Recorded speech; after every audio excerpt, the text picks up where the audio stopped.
Hello students, how are you? Welcome to my channel Teach Yourself Physics Dot।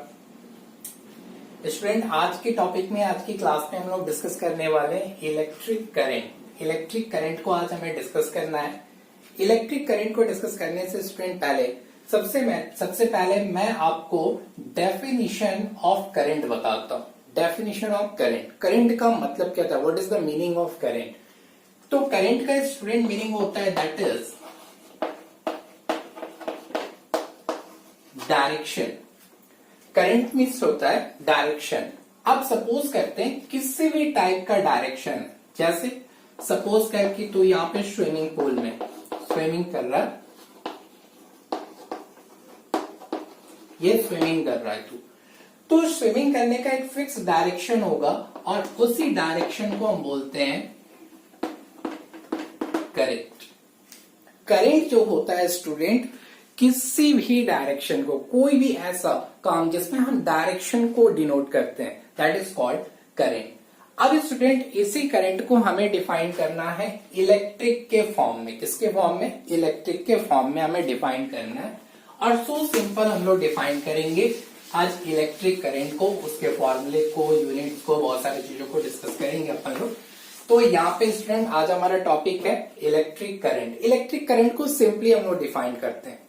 दो definition में बताऊंगा, जो आपको अच्छा लगे वो आप अपने नोट कर सकते हो, उसे रिमेम्बर कर सकते हो। पहला, the rate of flow of charge through any area of cross section of conductor. इसका मतलब हुआ स्टूडेंट कि सपोज कर हमारे पास कोई एक कंडक्टर है, ये कंडक्टर हमने कंसिडर कर लिया, और तू इस डेफिनेशन में मेरे से पूछेगा कि sir what is the area of cross section. तो ये जो कंडक्टर है, जिस कंडक्टर का टोटल लेंथ हमने यहाँ पे कंसिडर किया है L, तो ये जो कंसिडर वाला पार्ट है कंडक्टर, इसमें ये जो पोर्शन है यहाँ पे मैं डिनोट कर रहा हूँ दोनों साइड, बोथ साइड। आप चाहो तो इस पॉइंट पे भी डिनोट कर सकते हो, ये वाला भी पॉइंट। ये जितने भी पार्ट हैं that is called area of cross section. ये भी part area of cross section है, that is also known as area of cross section. तो अगर ये हमारे पास L लेंथ का क्या था, हमारे पास कंडक्टर था। अब सपोज करते हैं कि मैंने डेफिनेशन बताया आपको, the rate of flow of charge through any area of cross section of conductor, that is called electric current. या फिर आप ऐसे भी बोल सकते हो, द फ्लो ऑफ इलेक्ट्रॉन और charge with time through any area of cross section in a conductor. किसी भी कंडक्टर में टाइम के साथ साथ जब कोई चार्ज, जब कोई इलेक्ट्रॉन फ्लो करता है, that is called electric current. तो स्टूडेंट मैं आपको बता देता हूं इलेक्ट्रिक करंट की डेफिनेशन क्या है, आप नोट कर लो, मैं लिख भी देता हूं। पहले हम लोग डेफिनेशन डिस्कस कर लेते हैं। डेफिनेशन है हमारे पास,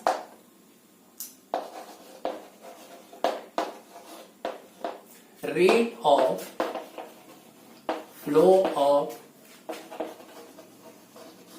charge through any area of cross section of conductor, that is called electric current। Student जल्दी जल्दी में हम लोग इसके क्या करते हैं, फॉर्मूले को भी डिस्कस कर लेते हैं। तो इसका फॉर्मूला होता है I is equal to Q upon T। I is equal to Q upon T, where Q is equal to charge and T is equal to time। मैंने स्टूडेंट कहा यहाँ पे कि the rate of flow of charge through any area of cross section of conductor, that is called electric current. और electric current की formula हमने लिख दिया, I is equal to Q upon T, where Q is equal to charge and T is equal to time. तो ये था हमारा definition. अब डेफिनेशन के बाद स्टूडेंट हम लोग समझते हैं what is the unit of electric current. Second point हमें डिस्कस करना है यूनिट ऑफ इलेक्ट्रिक करंट पे स्टूडेंट। तो अब आप हेडिंग कर लो, that is unit of electric current. सबसे पहले मैं डिस्कस करूंगा एसआई यूनिट। एसआई यूनिट क्या होता है, उसके बाद अनदर यूनिट को भी डिस्कस करूंगा यहां पे। तो पहले मैं डिस्कस कर देता हूं कि SI unit of electric current क्या होता है, दैट इज एम्पियर। इसको आप शॉर्ट में लिख सकते हो एएमपी और कैपिटल ए से डिनोट करते हैं। अनदर यूनिट क्या होगा हमारे पास student, according to the formula I is equal to Q upon T है। तो यहाँ पे I is equal to Q upon T के अकॉर्डिंग चार्ज का क्या मैंने बताया था, पहले भी बता चुका हूं, इसका होता है कूलम और टाइम का यूनिट होता है क्या, second, that is coulomb per second. Second unit आ गया। उसके बाद कुछ मैथमेटिकल यूनिट में डिस्कस कर देता हूं, जैसे 1 milli ampere that is equal to 10 to the power -3 ampere. And second unit 1 micro ampere that will be equal to 10 to the power -6 ampere. तो स्टूडेंट यहाँ पे जब हम लोगों ने एसआई यूनिट को डिफाइन किया, SI unit of electric current is what, ampere. क्या होता है, एम्पियर। अनदर यूनिट भी होता है, उसके फॉर्मूले के अकॉर्डिंग हम यहाँ पे फाइंड करते हैं, that is coulomb per second. और उसके बाद अगर मैथमेटिकल यूनिट अगर हम डिफाइन करते हैं, जिसको हम न्यूमेरिकल वगैरह बनाने में या फिर एम्पियर की वैल्यू को चेंज करने में यूज करते हैं, तो ये पहला है मिली एम्पियर और सेकेंड है माइक्रो एम्पियर। इसको भी आप स्क्रीन पॉज करके नोट कर सकते हो। देन स्टूडेंट यूनिट को भी हम लोगों ने डिस्कस कर लिया, फॉर्मूले को भी डिस्कस कर लिया। अब हम लोग आते हैं अपने थर्ड पॉइंट, दैट इज एक क्वेश्चन है यहाँ पे जो आपके बोर्ड एग्जामिनेशन में भी काफी पूछी जाती है। The question is define 1 ampere. Define 1 ampere. चलो इस क्वेश्चन को सॉल्व करते हैं। बड़ा इजी सा क्वेश्चन है, बस बहुत लोगों को परेशान करता है। क्यों परेशान करता है मैं ये भी बता देता हूं आप लोगों को, और परेशान होने की जरूरत नहीं क्योंकि मैं हूं। तो स्टूडेंट मैं बताता हूं, डिफाइन 1 एम्पियर, डिफाइन 1 वोल्ट, इस तरह के क्वेश्चन आकर के 1 मार्क्स के क्वेश्चन में बोर्ड एग्जामिनेशन में आपको बड़ा परेशानी होती है कि सर लैंग्वेज तो लिखने आता नहीं, कैसे इसको नोट करे, कैसे हमें 1 मार्क्स 2 मार्क्स गेन होगा। तो उसके लिए आज मैं एक फंडा देता हूं आपको, एक फंडामेंटल थ्योरी मेरा याद कर लो। अगर आपके पास कोई ऐसा पॉइंट है 1 एम्पियर को डिफाइन करना है, कितने को डिफाइन करना है, 1 ampere. 1 ampere is equal to कितना है, ऐसे डिफाइन करेंगे। तो स्टूडेंट इसको डिफाइन करने के लिए हम अपने फॉर्मूले पे आते हैं, और फॉर्मूला ऐसा यूनिट किसका होता है, एम्पियर। तो एम्पियर होता है कौन से फिजिकल क्वांटिटी, आई करंट का। और आई करंट का फॉर्मूला क्या होता है student, I is equal to rate of flow of charge through any cross section area, that is called electric current. It means I is equal to Q upon T. अब एक बात बता, ये क्या है, ये इलेक्ट्रिक करंट है, और इलेक्ट्रिक करंट का क्या है, एम्पियर है यूनिट। तो अगर इस इलेक्ट्रिक करंट की जगह मैं यहां पे लिखूं एम्पियर, लिख दिया। उसके बाद क्या था इसका formula, Q upon T. Q upon T का मतलब क्या है, चार्ज है। तो चार्ज का फॉर्मूला क्या है, सी। और टाइम का फॉर्मूला, सॉरी यूनिट क्या होता है, सेकेंड। अब एक बात बता, कितने एम्पियर को डिफाइन करना था, 1 एम्पियर। कितने एम्पियर को, 1 एम्पियर को। तो 1 एम्पियर को डिफाइन करना था कितने में, 1 कूलम 1 सेकेंड। चल बोर्ड एग्जामिनेशन में 2 मार्क्स मिल गए तुझे। कोई लैंग्वेज तुमने नहीं लिखा, कोई टेंशन भी नहीं हुआ कि सर ये लैंग्वेज मुझे नहीं आ रहा था, ये कैसे लिखूं, वो कैसे लिखूं, लेकिन आपने 1 एम्पियर को डिफाइन कर दिया। कैसे डिफाइन किया? 1 ampere is equal to 1 coulomb upon 1 second. अगर इसे लैंग्वेज में एक्सप्रेस करूं तो 1 ampere is said to be defined when the 1 coulomb of charge flow through any cross section area in 1 second. 1 second में किसी भी क्रॉस सेक्शन एरिया से अगर कोई 1 कूलम ऑफ चार्ज अगर पास होता है तो हम उसे 1 एम्पियर को डिफाइन करते हैं। कैसे? सपोज करते हैं यहां पे हमारे पास एक कंडक्टर है और इस कंडक्टर में कितने चार्ज फ्लो हो रहे हैं? 1 कूलम का चार्ज फ्लो हो रहा है। कितने सेकेंड में? 1 सेकेंड में। अगर 1 कूलम ऑफ चार्ज 1 सेकेंड में यहां से फ्लो हो रहा है इस कंडक्टर में, इस एरिया क्रॉस सेक्शन में, then it will define what 1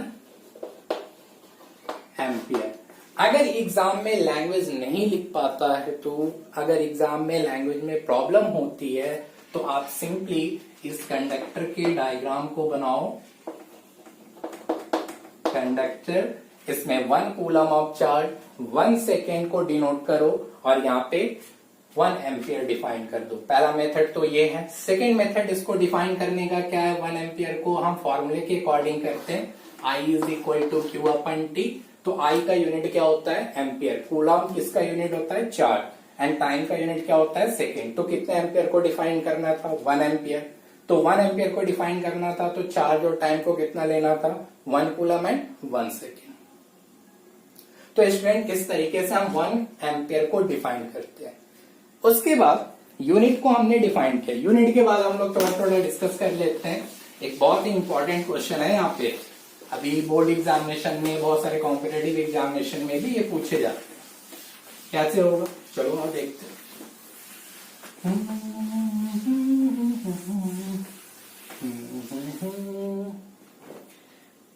question है यहाँ पे,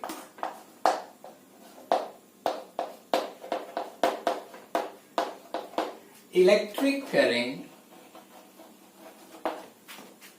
is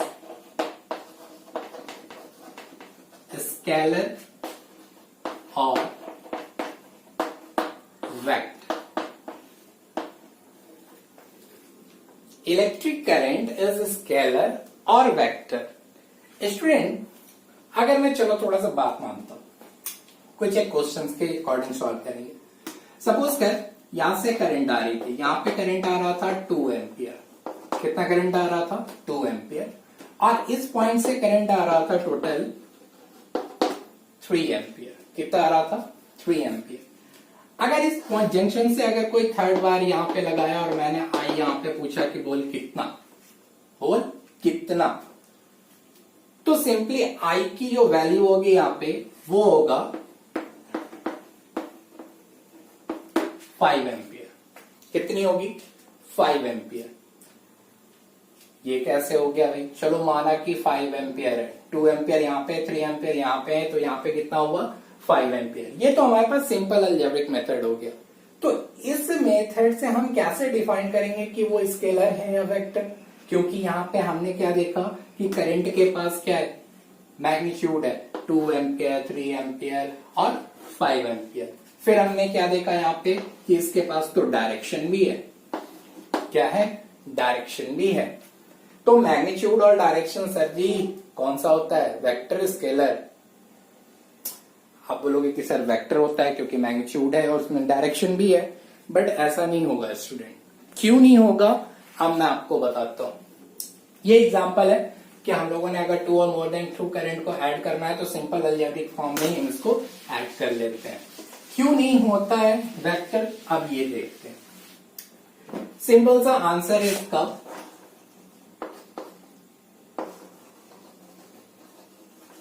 current is scalar quantity. Current क्या होता है? स्केलर क्वांटिटी होता है। क्यों होता है स्टूडेंट? ये भी मैं बता देता हूं आपको। ये जो आई करंट है, आई करंट के पास क्या होता है? इसके पास होता है मैग्नीट्यूड होता है, इसके पास क्या होता है, डायरेक्शन भी फिक्स होता है। फिर मैग्नीट्यूड है, डायरेक्शन है, फिर भी ये वेक्टर में नहीं है। क्यों? Because it does not follow vector rule of addition. The main point is this. Current के पास क्या होता है स्टूडेंट, मैग्नीट्यूड भी है, डायरेक्शन भी है, बट ये वेक्टर के एडिशन रूल को फॉलो नहीं करता। इसलिए इलेक्ट्रिक करंट को किसमें प्लेस किया हमने, किस क्वांटिटी में, स्केलर क्वांटिटी में। अगर एग्जामिनेशन में आपसे क्वेश्चन पूछा जाए कि इलेक्ट्रिक करंट इज स्केलर और वेक्टर, तो स्टूडेंट आंखें बंद करिए और फटाक से टिक करो स्केलर। अब क्यों होता है, अगर किसी आर्गुमेंट हो गया वहां पे नहीं नहीं इसमें तो मैग्नीट्यूड है, डायरेक्शन है, एक वेक्टर क्वांटिटी होना चाहिए, तो आप उसको समझाना स्टूडेंट यहाँ पे कि मैग्नीट्यूड है, डायरेक्शन है, but it does not follow the vector rule of addition. It means कि वेक्टर के एडिशन रूल को ये फॉलो नहीं करता, और इस वजह से इलेक्ट्रिक करंट को हमने किस क्वांटिटी में प्लेस किया, स्केलर क्वांटिटी में। आजकल के मॉडर्न एरा में बहुत सारे एडवांस बुक आ गए स्टूडेंट, तो उस एडवांस बुक में मैं आपको बता देता हूं कि एक और क्वांटिटी है, और उस क्वांटिटी को टेंसर क्वांटिटी बोलते हैं। क्या होता है, टेंसर क्वांटिटी। तो टेंसर क्वांटिटी में भी यही रूल है हमारे पास कि मैग्नीट्यूड है, डायरेक्शन है, but it does not follow the vector rule of addition. और अगर ऐसे क्वेश्चंस आ जाते हैं उसमें 4 ऑप्शन है आपके पास, ए बी सी डी, ऐसे ऑप्शन है। पहला ऑप्शन था हमारे पास क्या, स्केलर, फिर सेकंड ऑप्शन है वेक्टर, और यहां पे थर्ड ऑप्शन है स्केलर वेक्टर बोथ, और इसमें टेंसर वाली बता देता हूं, टेंसर। अगर ऐसे 4 ऑप्शन गिवन है और क्वेश्चन है आपका कि इलेक्ट्रिक करंट इज स्केलर और वेक्टर और विच क्वांटिटी, तो आप हमेशा टेंसर पे क्लिक करोगे। किस पे, टेंसर पे। क्यों? क्योंकि अगर ऑप्शन में दोनों हैं, टेंसर और स्केलर, तब तो कॉम्पिटिटिव लेवल पे आपको टेंसर ही टिक करना होगा। और अगर ये ऑब्जेक्टिव टाइप क्वेश्चंस ना हो बल्कि सब्जेक्टिव टाइप क्वेश्चंस हो, तो उसमें आंख बंद करके आप कैसे प्लेस करोगे, स्केलर क्वांटिटी। ओके स्टूडेंट, तो मैंने आपको बता दिया कि इलेक्ट्रिक करंट इज स्केलर और वेक्टर, तो ये कंफ्यूजन में बिल्कुल नहीं रहना है। वैसे तो वो स्केलर क्वांटिटी ही होती है, बट आज करके कॉम्पिटिटिव एग्जाम्स में टेंसर भी पूछे जाते हैं। तो अगर स्केलर और टेंसर दोनों हैं ऑप्शन में, तो आप क्या करोगे, स्केलर छोड़ के टेंसर लगाओगे। अगर टेंसर नहीं है तो हम सिंपली क्या करेंगे, स्केलर को ही कंसिडर करते हैं स्टूडेंट। ओके, तो ये भी हम लोगों ने डिस्कस कर लिया यहाँ पे कि इलेक्ट्रिक करंट इज स्केलर और वेक्टर। अब थोड़ी थोड़ी बात कर लेते हैं, कौन सा point, direction of electric current, direction of electric current. तो अब मेरा पॉइंट है direction of electric current. Direction of electric current बहुत ही इंपॉर्टेंट है स्टूडेंट, इसको समझना पड़ेगा। बहुत सारे स्टूडेंट को मैंने देखा है क्लास 10th में अपने बोर्ड एग्जामिनेशन में हमेशा वो कंफ्यूज कर जाते हैं। लेकिन कंफ्यूज करने की बात नहीं है, क्यों कंफ्यूज होना है भाई, आप क्वेश्चन को अच्छे से पहले पढ़ो, क्वेश्चन को अच्छे से पहले पढ़ो और देखो, समझो कि उस क्वेश्चन में क्या पूछ रहा है वो। क्या वो डायरेक्शन ऑफ करंट की बात कर रहा है, क्या वो डायरेक्शन ऑफ इलेक्ट्रॉन की बात कर रहा है, क्या वो डायरेक्शन ऑफ प्रोटॉन की बात कर रहा है। तो इसमें स्टूडेंट्स को हमेशा कंफ्यूजन बना रहता है कि ये क्वेश्चन क्या है। कभी वो बस चार्ज लिख दिया, कभी वो नेगेटिव चार्ज लिख देते हैं, कभी वो पॉजिटिव चार्ज लिख देते हैं, और ऐसा करने के बाद स्टूडेंट हमेशा कंफ्यूज हो जाते हैं। तो डायरेक्शन ऑफ करंट की बात करेंगे स्टूडेंट। अभी आपको पता ही है कि मान ले यहाँ पे कोई कंडक्टर है और कंडक्टर में बहुत सारे इलेक्ट्रॉन प्रेजेंट है। क्या प्रेजेंट है? इलेक्ट्रॉन। और इस कंडक्टर को मैं किसी सेल से कनेक्ट कर लेता हूं ऐसे। और इस सेल में एक जो सेल लगाया है मैंने, ये जो सर्किट है, इसमें ये पॉजिटिव टर्मिनल है, इट मीन्स हायर पोटेंशियल, और ये नेगेटिव टर्मिनल लोअर पोटेंशियल है।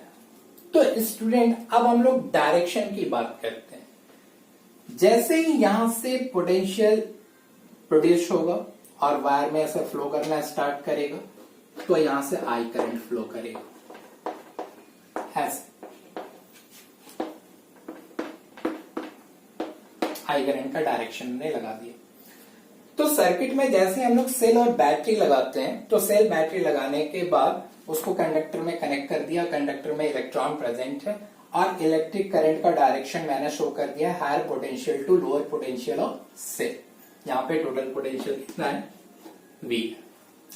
अब स्टूडेंट बात करते हैं क्वेश्चन की। पहला पॉइंट, पहला क्वेश्चन तो वो ये पूछता है डायरेक्शन ऑफ करेंट, और सेकेंड पॉइंट वो पूछेगा direction of electron. Always remember student, ये दो पॉइंट्स पे मेरे ध्यान देना। वो पूछेंगे direction of current and direction of electron. इसमें कंफ्यूज बिल्कुल नहीं होना है। जब भी अगर डायरेक्शन ऑफ करेंट वो पूछते हैं क्वेश्चन में, तो सिंपली कन्वेंशनल डायरेक्शन को हम फॉलो करेंगे। Conventional direction of electric current होता है from higher potential to lower potential of terminal. It means positive to negative terminal of cell. जो भी कंडक्टर को सेल से कनेक्ट किया गया है उसके दो टर्मिनल होंगे, एक पॉजिटिव दूसरा नेगेटिव। तो कन्वेंशनल डायरेक्शन ऑफ करंट, इसको बोलते हैं कन्वेंशनल डायरेक्शन।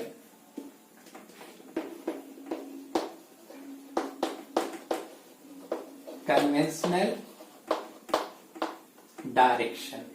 तो ये कन्वेंशनल डायरेक्शन ऑफ करंट जो स्टूडेंट होता है वो होता है positive terminal to negative terminal of cell. Conventional direction of current की जैसे किधर होता है positive terminal to negative terminal of cell. बस अगर वहीं पे डायरेक्शन ऑफ इलेक्ट्रॉन की बात हो जाए, डायरेक्शन ऑफ इलेक्ट्रॉन की बात हो जाए, तो electron is always flow in conductor opposite to the direction of electric current. Then the actual direction of electric current क्या होगा? अगर एक्चुअल की बात करें इलेक्ट्रॉन के रिस्पेक्ट में, तो वो होगा negative terminal to positive terminal. तो डायरेक्शन ऑफ इलेक्ट्रॉन की जब बात करेंगे तो वो होता है negative terminal to positive terminal of cell और बैटरी। ऑलवेज रिमेंबर स्टूडेंट, इस पॉइंट को नोट कर लेना होगा कि कन्वेंशनल डायरेक्शन ऑफ जो करंट होता है वो positive terminal to negative terminal of cell होता है, और डायरेक्शन ऑफ इलेक्ट्रॉन की जब बात करेंगे तो वो हमेशा negative terminal to positive terminal of cell और बैटरी होते हैं। कभी भी एग्जाम में कंफ्यूज नहीं होना है इसको लेकर कि सर डायरेक्शन ऑफ करंट पूछ रहा है या डायरेक्शन ऑफ इलेक्ट्रॉन। कभी कभी क्या होता है कि स्टूडेंट डायरेक्शन ऑफ इलेक्ट्रॉन को ही डायरेक्शन ऑफ कन्वेंशनल करंट मान लेते हैं, तो ये गलत हो जाता है। और वो आके कहते हैं कि सर मैंने तो ऐसे लिखा था, तो गलत हो गया। नहीं, पहले आप क्वेश्चन को ध्यान से पढ़ो कि डायरेक्शन ऑफ करंट पूछ रहा है या फिर direction of electron. Direction of current है तो positive terminal to negative terminal of cell, और अगर डायरेक्शन ऑफ इलेक्ट्रॉन की बात कर रहा है तो हमेशा वो negative terminal to positive terminal of cell होगा। That is called actual direction of current. Okay student, तो ये बात समझ में आई, क्लियर हुआ, कोई प्रॉब्लम नहीं होनी चाहिए।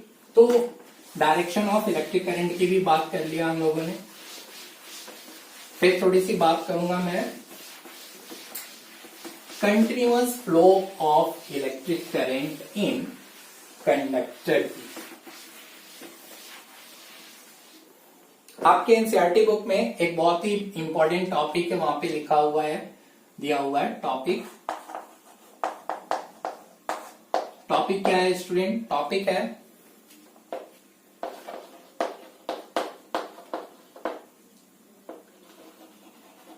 Continuous electric current flow in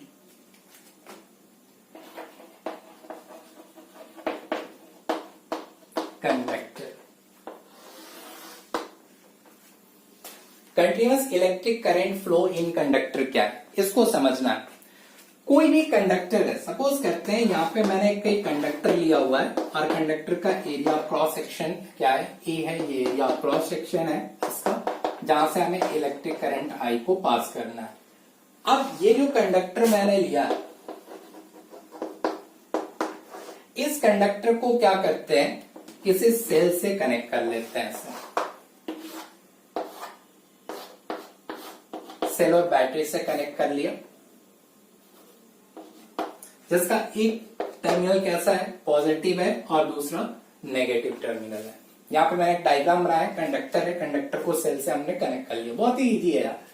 अब ये पूछता है कि इस कंडक्टर में कंटिन्यूअस फ्लो ऑफ करंट कैसे होगा, क्या रीजन है कि इसमें कंटिन्यूअस फ्लो ऑफ करंट होगा।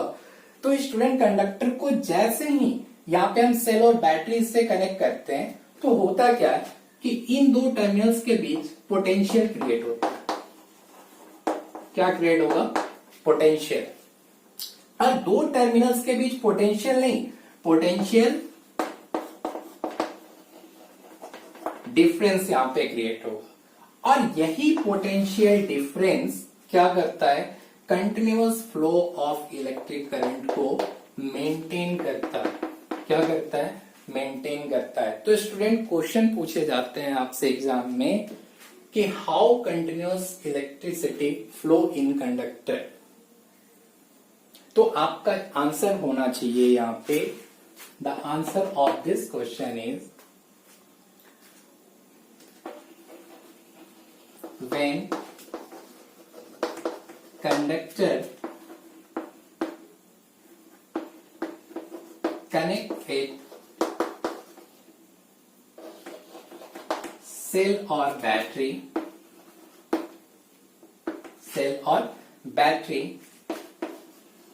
then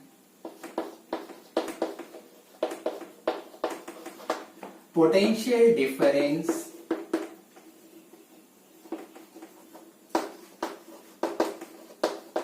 between terminals are maintain the flow of current in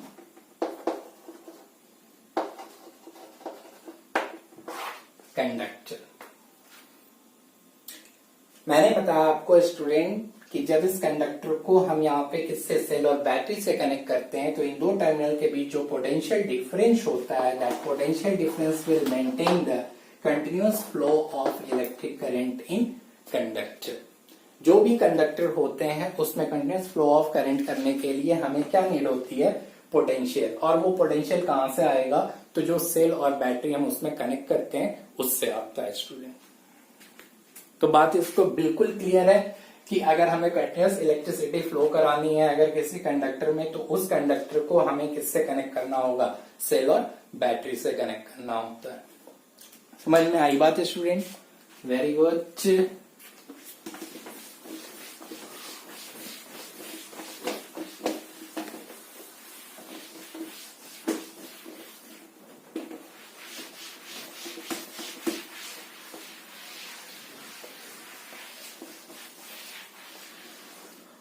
okay student, तो अब हम लोग एक क्वेश्चन बनाते हैं, क्वेश्चन को सॉल्व करते हैं। And the question is,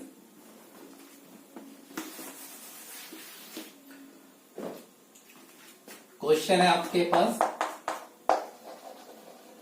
when 5 into 10 to the power minus 6 coulomb of charge flow through conductor in 10 seconds, then find I। Student हमें आई फाइंड करना है। पहले एक बेसिक सा क्वेश्चन मैं बताता हूं आपको आई फाइंड करने के लिए। यहाँ पे तो आई कैसे फाइंड करते हैं, आई इज इक्वल टू फॉर्मूला होता है हमारे पास Q/T, और फिर हमें ये क्लियर करना होता है क्वेश्चन में कि क्वेश्चन में कौन कौन सी फिजिकल क्वांटिटी गिवन है। सबसे पहले तो कूलम्ब मींस चार्ज गिवन है, और क्या 10 सेकेंड मींस टाइम गिवन है। क्या गिवन है यहाँ पे, Q is equal to 5 into 10 to the power minus 6 coulomb and the time is equal to 10 seconds. Then I is equal to what? Then I is equal to what का क्या मतलब है भाई, I is equal to हमें value put करनी है 5 into 10 to the power 6 coulomb अपन 10। अब इसको सॉल्व कैसे करेंगे, तो सॉल्यूशन है इसका 5 into 10 to the power minus 6 into, जब इसको डिवाइडेशन से मल्टीप्लीकेशन के फॉर्म में ले जाएंगे तो साइन भी अपोजिट होगा। यहाँ पॉजिटिव +1 था और ऊपर आने के बाद -1। जब इसको सॉल्व करेंगे तो final answer 5 into 10 to the power -7 ampere, that will be your answer. तो ये एकदम बेबी डे आउट क्वेश्चन था। मैंने आपको एक छोटा सा झूठ मूठ का ऐसे ही बता दिया, इससे कुछ होने वाला नहीं है। ऐसे क्वेश्चन तो बहुत मिलते रहते हैं। सेकंड क्वेश्चन पे आते हैं। आप चाहो तो इसको नोट भी कर सकते हो एज ए एग्जाम्पल। स्क्रीन को पॉज करके आप इसको नोट कर लो। सेकंड क्वेश्चन बताता हूं, बहुत ही मजेदार क्वेश्चन है। If Q charge is flow through a conductor having length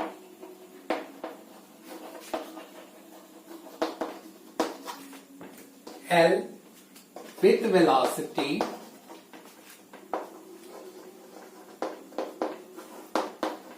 V meter per second, then find I।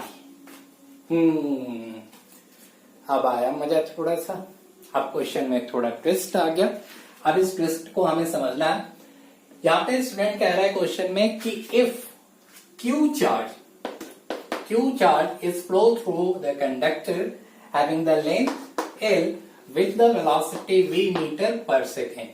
चलो, कोई चार्ज है, कोई कंडक्टर है जिसमें चार्ज फ्लो कर रहा है, जिस कंडक्टर का लेंथ कितना है L, और चार्ज की वेलोसिटी कितनी है V मीटर पर सेकेंड। तो हमें कैलकुलेट क्या करना है, इलेक्ट्रिक करंट को कैलकुलेट करना है। कैसे, as we know that, solution कर लेते हैं भाई कि I इज इक्वल टू क्या होता है Q/T। तो चार्ज तो गिवन है, I तो कैलकुलेट करना है, बट टाइम गिवन नहीं है। यहाँ पे टाइम कैसे फाइंड करना पड़ेगा, चलो बनाते हैं। पहले हम लोग क्या करते हैं, कंडक्टर कंसीडर कर लेते हैं। ये कंडक्टर है और कंडक्टर का टोटल लेंथ कितना है L, और इसमें करंट पास हो ही रहा होगा क्योंकि चार्ज है। तो Q चार्ज है इसमें, जिसकी वेलोसिटी इस कंडक्टर में कितनी है V है।